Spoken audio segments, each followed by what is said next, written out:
আজকের এই মিছিল এবং সমাবেশের কারণ ইতিমধ্যে আপনারা সকলে অবগত।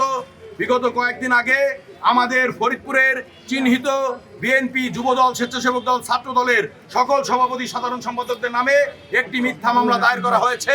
আমরা সকলেই জানি এটি একটি উদ্দেশ্য প্রণোদিত মামলা। এই মামলাটি হচ্ছে শক্তি প্রদর্শন এবং তার ক্ষমতা প্রদর্শনের মামলা। কারণ এই মামলার কোনো ভিত্তি নেই। এই মামলায় আমরা কেউ কোনো অপরাধ করি নেই। মিছিল মিটিং করা আমাদের গণতান্ত্রিক অধিকার। সেই মিছিলের প্রেক্ষিতে, সেই সমাবেশের প্রেক্ষিতে কোনোদিনও কোনো মামলা হতে পারে না। যেটা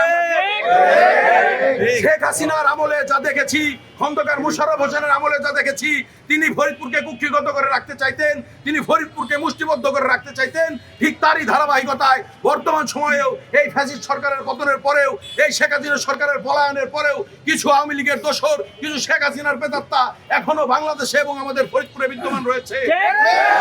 সেই বিগত আওয়ামী লীগের দিনের দুঃশাসনের মতন আমাদেরকে মনে করিয়ে দিচ্ছে সেই আওয়ামী লীগের দুঃশাসনের কথা।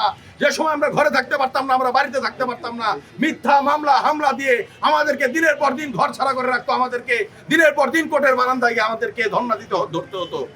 সুতরাং আমি এই সকল আওয়ামী দোসরদেরকে উদ্দেশ্য করে বলতে চাই, আপনারা সতর্ক হয়ে যান, আপনারা সাবধান হয়ে যান। বাংলাদেশ জাতীয়তাবাদী দল অত্যন্ত সুশৃঙ্খল এবং ভদ্র নেতাদের একটি দল। এই দল আমাদেরকে কখনো বিশৃঙ্খলা, কখনো কোনো নৈরাজ্যর শিক্ষা দেয়নি। আমাদের নেত্রী, আমাদের নেতা দেশনায়ক জনাব তারেক রহমান, চৌধুরী নায়েব ইউসুফ আমাদেরকে কখনো বিশৃঙ্খলার শিক্ষা দেয়নি। আমরা অত্যন্ত ধৈর্যশীল, কিন্তু আমাদের ভদ্রতাকে কোনোভাবেই দুর্বলতা ভাবার কোনো সুযোগ নেই। হুঁশিয়ার করে দিয়ে বলতে চাই, ফরিদপুরে যদি কোনো আওয়ামী পুনর্বাসনের চেষ্টা করা হয়, ফরিদপুরে যদি কোনো হেলমেট হাতুড়ি বাহিনীকে পুনর্বাসন করার চেষ্টা করা হয়, কোনো সন্ত্রাসী বাহিনীকে দিয়ে ফরিদপুরে ভবিষ্যতে অস্থিতিশীল করবার চেষ্টা করা হয়, ফরিদপুরে শান্তি শৃঙ্খলা বিনষ্ট করবার চেষ্টা করা হয়, আমরা জাতীয়তাবাদী স্বেচ্ছাসেবক দল ফরিদপুর জেলা শাখা শক্ত হাতে সকল সন্ত্রাসী হেলমেট বাহিনীকে